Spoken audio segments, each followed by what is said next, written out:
Hello, fellow risk takers, and welcome to my worst investment ever.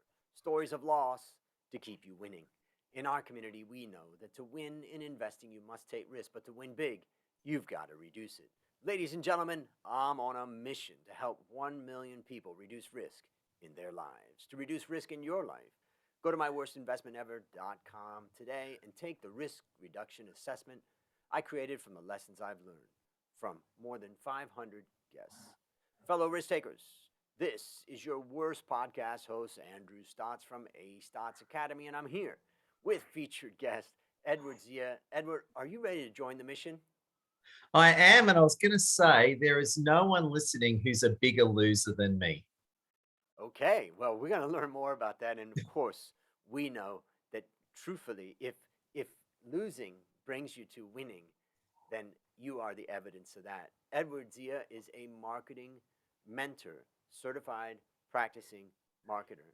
That's a CPM and international master coach, and has mentored thousands of winners globally to help them get more clients, win top positions, and become leading personal brands. And I think we're all interested in that, Edward. So could you just take a minute and tell us about the value that you bring to the world through your products and services? Very simply, I help people do two things. I help them become basically big LinkedIn influencers, so opportunities come to them. Plus, I run a business network, so I get people connected. So I'm all about coaching, empowerment in terms of being influencer stuff and connecting people together. And why is LinkedIn such a focus? I mean, come on, there's Facebook, there's Yeah. Instagram. Tell me. Yeah. Well, it's not just me that thinks this. Facebook and Instagram are losing users by the day. And I think, well, I'm connected to some wonderful people on Facebook and Instagram, and I love those people. But I think Facebook and Instagram are very yesterday platforms. And where it's at are platforms like LinkedIn. LinkedIn is owned by Microsoft. And I love Microsoft, and I think they're doing a great job of LinkedIn. And at the end of the day, people of value are spending less and less time on LinkedIn. Correction, on Facebook and Instagram. In fact, where did we meet? Did we meet on Facebook or Instagram, Andrew? Nope. LinkedIn. Yeah, well, there you go. You're a man of value, clearly, man of lots of value. Yep. And we didn't meet over Facebook or Insta. We met on LinkedIn. Perfect. Yeah, in fact, you mentioned that, I deleted my Facebook off of my mobile phone Oh, about a month or so ago. so I told you you're a man of value. You just proved it. Yeah, it's just too much distraction. And I'll tell you the reason why I like LinkedIn is because it gives me a chance when someone communicates to me, it gives me a chance to understand a little bit more about them. Yeah. And whereas if somebody sends me an email, I just really don't know who they are. They may be someone amazing, but I just don't get that from an Yeah. email. But with LinkedIn, I love to go all the way down, Edward. I don't know about you, but I love to go all the way down to the bottom and like find out what's something interesting about this person. They play table tennis, or they speak 5 languages, or they have amazing recommendations. And I think that's sometimes the real fun stuff of it. So that's where I see the value in it. Well said, Andrew. So there you go. So what you said is the reason why I'm on LinkedIn and not the other platforms. Yeah, it's great. And maybe just before we move into the big question, we've got a lot of listeners out there. They're like, well, Edward, I'm on LinkedIn. I'm not really getting that much from it. I've done some work. I've, put in my descriptions of myself, and I put in my Yeah. education. What would be like one or two things that you would suggest based upon, all that you've learned over the years? Two things is post something awesome at least once a day and connect with absolute winners. Bam. They'll start you off. That'll kick you off. There's a lot more required, but if you do that, that'll solve half the problem. And let's just nail down something awesome. I mean, I love that. Is that something personal, or is that a story, or is that a tidbit, or how do you think about what they should do? They say, I like that, and I want to start today. What's something Yeah, awesome? well, I test everything on myself first. So I'll never, ever jump on a podcast with such a handsome man like yourself and start shooting my gob off about stuff that I don't know. So I'm very much into stick to your own lane. If you don't know something, shut the hell up, right? Yeah. And the third point is as well is this is what I do every day. So I spend probably too much time on LinkedIn. So basically, I spend time on LinkedIn so you don't have to. But it's just at the end of the day, just be logical. It's just obvious. Like if you're not posting, people aren't seeing you, so you got to post. And at the end of the day, you got to connect with people one-on-one. Pure and simple. Like, for example, we connected over I keep saying Facebook. All right, I got Facebook on the brain. What's wrong with me, right? There you go. I got to remove it from my phone too. There you go. Now, I'll tell you why I got Facebook and Insta on the brain. I'm actually considering removing the app from my phone too. So when you said that, you kind of triggered me into, some more intelligent thinking. We'll come back to that. But anyway, the point that I'm making, right? The point that I'm making is that, ultimately you got to connect with good people. So LinkedIn sharing content is great, but you got to connect with great people. When we connected, you added me with a really kind message. I sent you a voice message and we started talking where you're the ultimate way of how to use LinkedIn. And bravo to you, Andrew. Thank you for that. I appreciate that. I find it challenging and, I'm struggling always. I'm a small business and I'm always trying to figure out how to get out there. So I appreciate that. And I think for the listeners out there, I think it's a good example that if you bring value to LinkedIn and you go to people that you want to connect with and you bring value to them. And I think one of the big lessons I've learned is never, ever sell on LinkedIn. Bring value and then see how things work out. So at the end of the day, when people want to buy your stuff, they'll ask you, and it's simple as that. And that's one of the reasons why I run a lot of Zooms. Like, one of the ways I bring value to not just LinkedIn, but beyond it is I run twice a week. I'll run a free educational Zoom on Monday and I'll run a networking Zoom on Thursday. And so I bring a lot of value just through my free events. And at the end of the events, I always get a few leads from people saying, Ed, I loved your webinar. How can we work together? How can you coach me? When's your next workshop coming up? I want to come. And I couldn't agree with you more. The more value you deliver, the more you're going to win big. And that's how you attract opportunities to yourself. It's interesting, Edward, because I'm thinking, when I was younger, I was thinking, no, don't give up so much value because, But what I've learned is that, opposite's true. And just understanding something is great. If you learn something, but implementing and getting the real transformation is what's hard. And so a lot of people, what people ultimately are paying for is that transformation. Okay, I love what you're saying. I'm having a hard time making that work in my life. I want to attend your events. I want to get your support in how I'm really making it happen. And I think that's, I do a course that we call the Valuation Masterclass Bootcamp. And I start off, it's a 6-week course. It's intense. And I started off by telling this is a course not about information. It's about transformation. 6 weeks from now, you're going to be a different person with whole new practical skills. And I think that that's what I want. Think about it from your own perspective. If you think, okay, I need to learn how to do Facebook ads or something, I want to take a course. It's not just here's a zillion things of information. How do I put this into practice? So I think that's my lesson about why giving out so much value can be even more valuable than you think. Oh, here, Andrew. Well said. I like it. No wonder we get along. We think the same way. Exactly. And we have the same for the listeners out there. We have the same hairstyle too. Yeah, I suppose I'm more Arabic, so I look more like Ben Kingsley, and you're a white guy, so you look more like Bruce Willis. Is that a fair comment? Yes, I wish that I looked more like Bruce Willis. It reminds me of a funny situation in my office many years ago when a bald-headed older man who worked in my office, a very good friend of mine, he was talking to a client on the phone, and they were going to meet the next day at a particular place, and they'd never met before. They had only talked through email. And he said, you'll see me. I'm the guy that looks like Tom Cruise with a bit of a fat stomach and a bald head and also a little bit of a frowny face. So, I got it. That's hilarious. I like that. I look just like Bruce Willis, except not. Well, there you go. Now it's time to share your worst investment ever. And since no one goes into their worst investment thinking it will be, tell us a bit about the circumstances leading up to it, and then tell us your story. Yeah, I think I was actually having this conversation yesterday, and whilst I'm not so much talking about an asset, I think a lot of people get this point. The worst investment I ever made was really overdoing it in my old jobs before I went into business on myself. So, for example, I still do. I used to work night and day. I used to work 7 days a week for my employers. I'd often work through lunch. And I ended up becoming, after a series of bit of bad luck and bad decisions, I ended up becoming a homeless veteran, right? Terrible, right? And now, now I'm winning. And I look back on that. I was saying this to someone the other day. It's like, wow, I work 7 days a week. I work through lunches. I literally whip myself daily and I wound up a homeless veteran. So the logic was, why didn't I live it up and have a good time? Right? Why did I do that to myself if I wound up homeless anyway? Right? And the worst investment I ever made was I'd sacrificed myself. I'd put my employer first and my life second. Right? That was a terrible decision. I was telling this to someone the other day. And it took me a long time to really flip that around and say, hang on, put my life first and my job second. Right.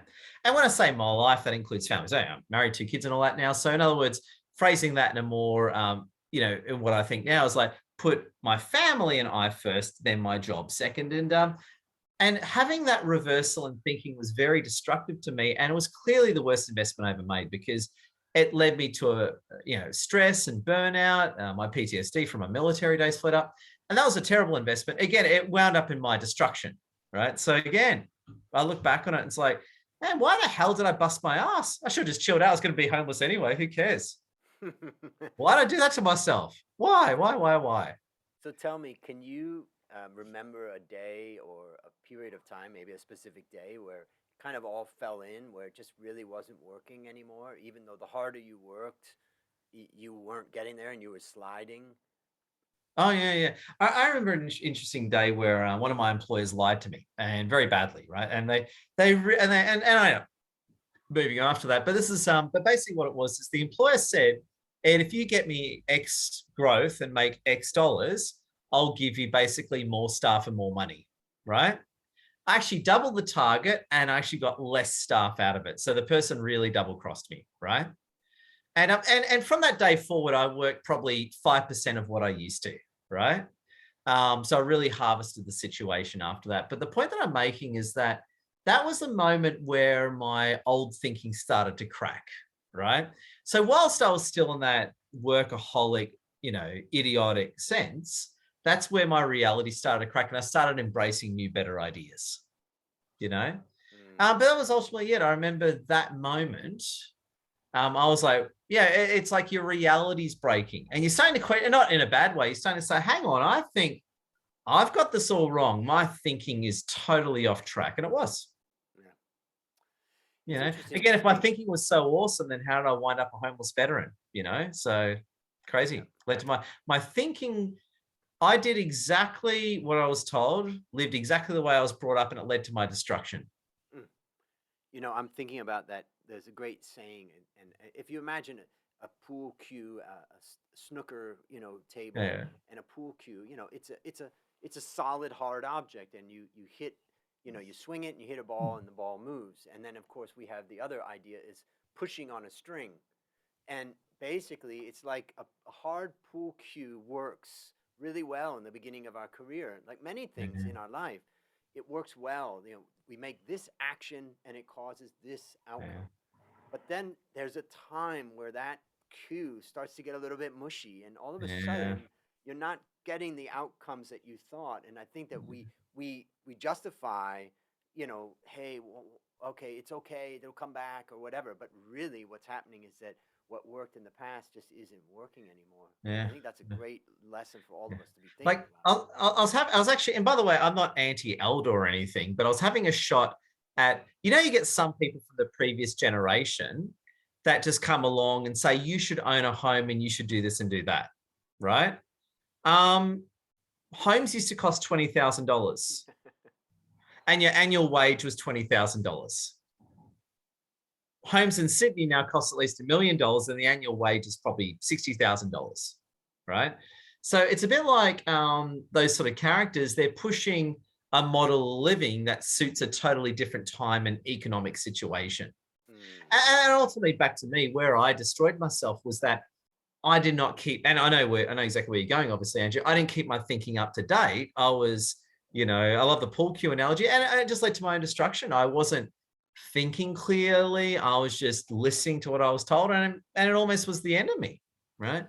And that's the way it goes. And I say this to anyone watching. Again, there is no bigger loser than anyone watching than me, right? I'm the biggest loser there is. And that's my biggest lesson to everyone is question your own self, question what you're hearing, be a critical thinker.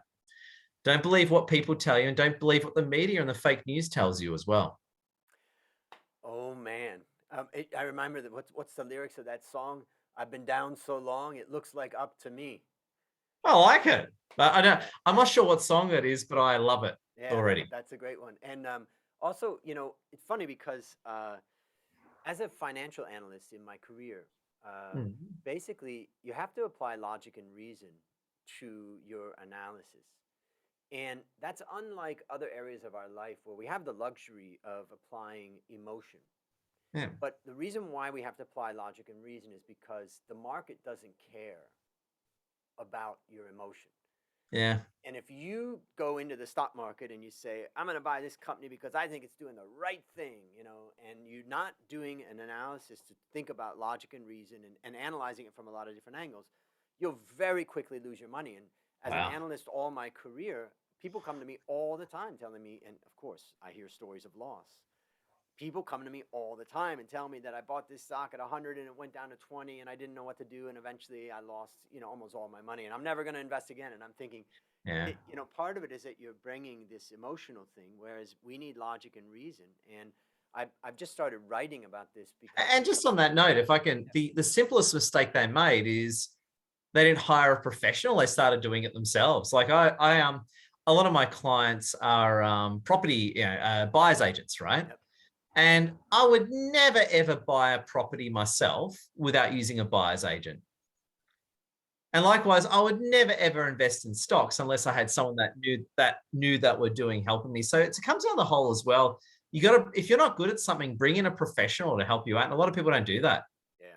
And it's definitely a lesson I've learned in this podcast because I recently was selling a particular asset that I had, and my assistant came to me and said, well, I said, check out this particular lawyer that we know is good. See if he can help us to do this transaction. And she's like, well, it's going to be expensive, and we could do it. I could do the paperwork. I said, no, no, no, no, no. Yeah. No, As the no. host of my Worst Investment Ever podcast, I have learned a lesson that get Yeah. a professional. So I like that. So maybe you could just go through kind of what are the lessons that you learned from this experience? How would you summarize them? Yeah, I think it's three parts. Lesson number one is question yourself and question everything you hear. Don't just go on autopilot. Point one. Yep. I think point number two is push back on when situations aren't going your way. If situations, be it work, life, business, relationship, if something's not going your way, don't just sit there and hope it'll get better. Do something about it. Again, that was another mistake that I made. Things would not go my way, and I just sit there and take it. Where these days, I'll throw a spanner in the works. I'll be not putting up with this. And lesson number three is, and it was just what we said before, Andrew, I know we agree on this one, is get some help. Whatever it is, whatever the problem area is, get an expert who understands that problem well to help you out. So if you've got psychological issues, get a coach or a psychologist. If you want to go and invest in the stock market and you don't know what you're doing, get a professional that knows what they're doing to help you out and make better buying decisions. Yeah. Great advice. So question everything, push back, and get help. I think really a great summary of the lessons. Maybe I'll just share a couple of quick things that I take away from it. One of the things that I've enjoyed in my life is I've had a relatively significant amount of independence in my blood, let's say. And basically that has helped me to say, I don't believe anybody. And I tell my analysts that Sounds I good. train and people, I just say, if you want to be a great analyst, start by saying, I don't believe anybody. I don't believe anything. I need proof. I need evidence. And once you start to apply that, then all of a sudden you start realizing that people are just spouting off things all the time. And that's where I like what you're saying about question, because, and I just finished a class at university that I was just recently teaching, and I told the students there's forces of good and evil behind everything. Everything. The most beautiful ESG, environmental, social, governance, blah, blah, blah. There is a force of evil behind it and a force of good. Yeah. Just look for it. It's there. Yeah. Well, look, a very good example, and someone actually shared this on LinkedIn, right? A very brave thing to share on LinkedIn. But now, again, it's the Ukraine war. I'd love if the war would stop. Of course, I'm against war, right? However, I come from an Arabic background, and millions of Arabs have died in the past 20 years in wars, right? Millions of my own civilization, right?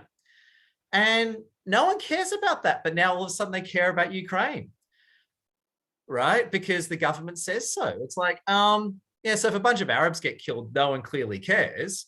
But all of a sudden, a bunch of people from, that region are getting killed. Now it's a big problem. It's like, now I think it's bad. I think the Ukraine war is bad, but why do you care all of a sudden? Why don't you care about my civilization when they get murdered to this day? Yep. So that's, talking about for the listeners out there, how do you apply what we've learned from Edward? Question, push back, question that, and Yeah. of course, and who controls the narrative out there in this world? Is it Russia? Is it the US? Where is all the news coming out from, and push back, ask questions. It doesn't mean that you have to oppose everything. And this is an important one. I always tell people that, think for yourself, but you don't have to shout out against everybody, but at least have freedom of your mind to think about it and then make your own conclusions, which could be And of course, same. the establishment doesn't like that. The establishment does not like your message. I love it. I'm sure our listeners love it, but the swamp and the establishment despise you and what you're saying, don't they, Andrew? Yeah, it's definitely true. And I've been banned. Part of the reason why I got off Facebook was because they just kept banning me. If you speak truth, which later, in the beginning, it may sound like it's crazy, but later it becomes truth, you're going to get in trouble. And even on LinkedIn. So for the listeners out there, what I've decided to do with LinkedIn is just keep it straight on business, and it's not a political platform. Yeah, and exactly. And in all fairness, LinkedIn, it says well in the terms and conditions, we're a professional platform. We don't like anything inflammatory. Yeah. I respect that, actually. I respect that, because at the end of the day, it's LinkedIn's business, and they just want you to stick to business. I'm good with that. Yep, I'm okay. If you want to go crazy, jump on Twitter or, Truth Social. It's come out. You got Truth Social now. Exactly. Go jump on I like that, actually. On LinkedIn, stay professional. If you want to say weird, crazy stuff, go on Twitter, go on Truth Social, and knock yourself out to your heart's content. There you go. Where do we bring our truth? Now, based upon what you learned from this story and what you continue to learn, I want you to just put yourself in the shoes of a young man or woman who is working themselves into the ground for their career. They're thinking they're doing the right thing. Yeah. One action would you recommend our listeners take to avoid suffering the same fate? Stop it. It's just that, and you can tell by my body language and my, uncomfortable reactions. Oh, I did that. And look, you need to stop, right? You need to stop right away. Because I give you an example. I live, to really sell this point home, I live in a beautiful part of Sydney now that, unfortunately, you meet so many single moms here, right? And single moms, not because of their choice, right? Great women who are single moms, right? And they're raising 2 or 3 kids by their own. And they've all got the same story. It was all basically a husband that would just be at work all the time and neglect them. And that would just lead to the family breakdown, right? And I can tell that, and again, I don't want to get one side of the story, but I can tell, at least based on what they're telling me, that the man, and in that scenario, they're just at work all the time. They're clearly putting their work first and not their family first, right? And eventually something breaks. Eventually something happens, right? That leads to that destruction. So if you are putting work first and you're in that poisonous cycle, I'm not saying quit your job or, turn into Barbara Streisand and move to Hawaii or something, right? What I'm just simply saying is just stop for the moment and think about what you're doing and think about where you're going. Beautiful. So for the listeners out there today, let's take this challenge from Edward and find that area at work. It could even be other parts of your life that's not working and it's bringing you pain and suffering. Stop. He's not saying stop it like just quit your job, but he's saying take a moment, stop, step back and look at it. I love it. So what's a resource that you'd recommend for our listeners from yourself or any other experience that you have? Well, one thing is I'm a huge fan of Elon Musk. I follow Elon's stuff. I love Elon Musk, highly recommended. Of course, Andrew Stotz, I highly recommend Andrew Stotz. So make sure you dig through his podcasts. And after you've visited Elon Musk and Andrew Stotz and you want more, please follow me on LinkedIn and check out some of the things I got to say. But after you visit Elon, Andrew, then you can go to me. But make sure you start with Elon, then Andrew. Yeah, I think I may change that order around, but I appreciate it. Andrew Elon. Yeah. Andrew No, Elon. no, no, no. Elon Edward. Let's go Oh, finish no, off no, with. no. But the point, we'll have the link in the show notes of your LinkedIn. And for those people that want to reach out and connect, just reference that you heard this interview so he knows where you're coming from. All right, last question. What's your number one goal for the next 12 months? My number one goal is upscale and upscale and upscale. So for me, it's not so much doing new stuff, but it's growing what I have. Hmm, that's interesting because I was just meeting with my team and we said no new stuff. Yeah, no. It's too much Because work. and what a lot of people don't understand, I know you get this, obviously you're way smarter than me on this topic, but what people don't understand is every time you do something new, you're taking a chunk out of everything else you're working on. People don't seem to understand that. Oh, it's so hard to get that. And I think that's a big lesson just for everybody out there. Everything, everything is a trade-off.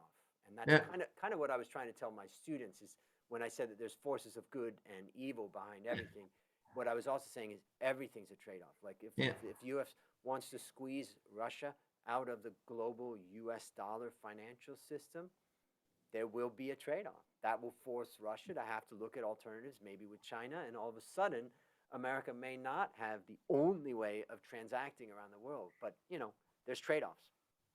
Yeah, well, I got to say, America's got to watch it because at the end of the day, they're squeezing themselves out of a lot of situations. Yeah, yeah, I can see that. After many years living outside of America, when I look back, I think they're pushing the limits on the power that they have and the influence. Instead of, I wish I left America 30 years ago. If America had just taken all the money that it spent on war to build out its schools, its education, Yeah. its infrastructure, people would be Ah. just so the world would be a much better place. But Yeah.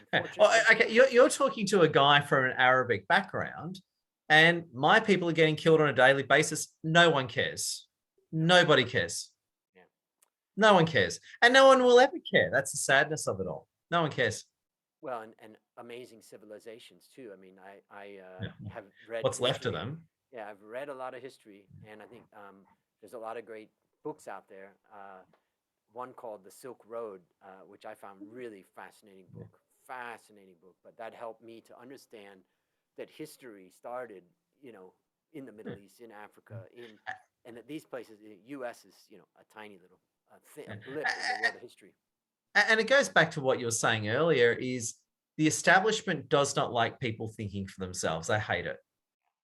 And that's where I just received an email about diversity, equity, and inclusion in a particular organization I'm involved in. And I just thought to myself, if we're talking about diversity, I agreed, we want diversity, but we also need diversity in opinion and a diversity in thought. And what's happening is that we're losing that ability to have that conversation. I have never in my 56 years on this earth have felt like I can't express my true feelings about something without reprisals. That has only happened in the last, let's say, 3 to 4 years. That's a new world. Yeah, my advice to you is just don't care. Yeah. Nice. I like it. All right, listeners, there you have it. Boy, we had a lot to discuss there. That's another story of loss to keep you winning. If you haven't taken the risk reduction assessment, I challenge you to go to myworstinvestmentever.com right now and start building wealth the easy way by reducing risk. As we conclude, Edward, I want to thank you again for joining our mission. And on behalf of A Stotz Academy, I hereby award you alumni status for turning your worst investment ever into your best teaching moment. Do you have any parting words for the audience? Oh, I just want to say I love the winners watching. And remember, even Elon Musk was homeless. Just remember that. What an inspiration you are, and obviously Elon too. And that's a wrap on another great story to help us create, grow, and protect our wealth. Fellow risk takers, this is your worst podcast host, Andrew Stotz, saying thanks for joining our mission, and I'll see you on the upside.